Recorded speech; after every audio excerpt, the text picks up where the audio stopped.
So I posted a video just a few hours ago that's already got some responses and some questions, and I appreciate the questions because it helps me communicate better if I know what you're thinking and I know what you're hearing. But anyway, the video was talking about attending trade shows, listening to people, uh, trying to figure out exactly what it is they're looking for, what type of products they're looking for, what their interests are, what their hobbies are, all the reasons that someone would go to a trade show.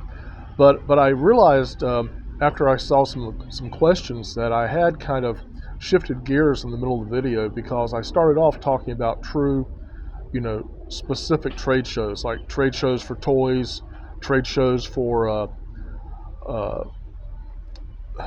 building materials, things of that nature.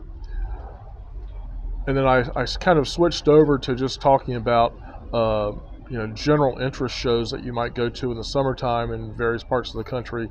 Uh, I know in my area there's some that are called better home shows, things like that, where you have everything from building materials to garden equipment to recreational materials, things of that nature. And that's a little bit more diverse than what I was really thinking of. Um, a better example, a good example, and I've made a video about this before, but I don't know which platform I posted it on, or I would link to it. Um, but I made a video talking about a friend of mine that owns some RV centers, and he'll do these RV jamborees, camping jamborees, several times a year.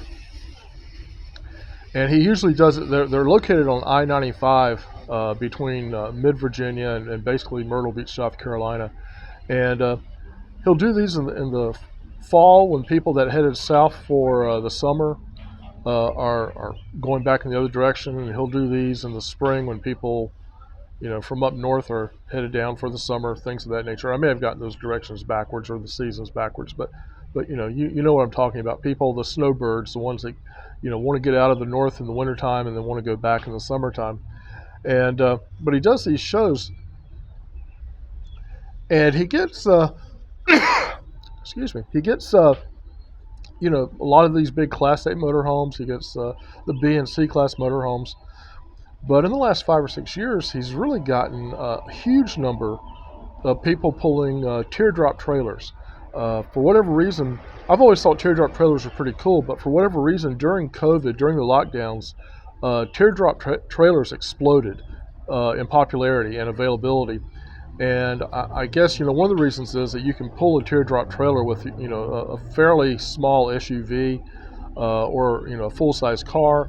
They're not that heavy, but anyway, the teardrop campers, campers as in the people who camp, not the actual trailers themselves, but they represent a pretty distinct demographic and a pretty distinct subcategory of people that are into camping. So, if you were to attend one of those shows,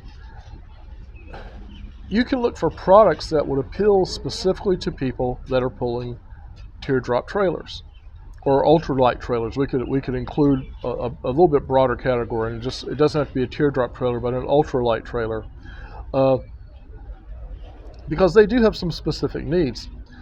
That makes it easier for you as maybe a beginning seller on Amazon to narrow down your product selection and really concentrate and focus on products that these people need in their campers.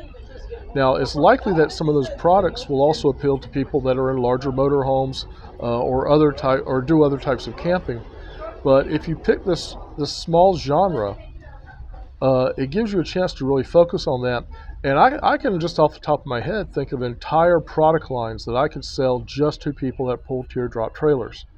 Uh, you know, I, I I have some experience with camping with larger pull behind trailers, and I can tell you the teardrop guys need the same thing. They need power, they need appliances.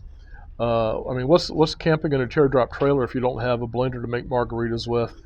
Uh, they need awnings, sunscreens, sunshades, uh, boxes that might bolt onto the tongue of their trailer to hold tools, hold LP tanks, things of that nature. Uh, there's just all types of products you could build out an entire brand with if you wanted to, or just sell generic products that meet the needs of your clientele. Um, it's a wide open market, and that's a market that's fairly easy to access. So, keep it in mind. Again, reiterating what I've said in several videos lately because I think it's really important. When you're talking about people that are out here making, substantial purchases, they're spending $20,000 on a trailer, they're spending $50,000 or $100,000 on a boat. These people have shown they have money, so selling to them is a lot easier than selling to people that are, looking for coupons, looking for sales. Um, it's always easier to sell to people that have money than it is to sell to people that are trying to, find change in the couch to make a small purchase. Your margins are better. These people tend to be less picky because it's not the last purchase they'll ever make. If it doesn't work out, they'll try something else, but they're not likely to criticize you too heavily for it. And it's just a better way to go. Don't get involved in a race to the bottom on pricing. Look for people that are already into an activity that is, a high dollar activity, and sell to those people. They've got the money. So keep this in mind. Keep the comments and questions coming, and we'll see you in the next video.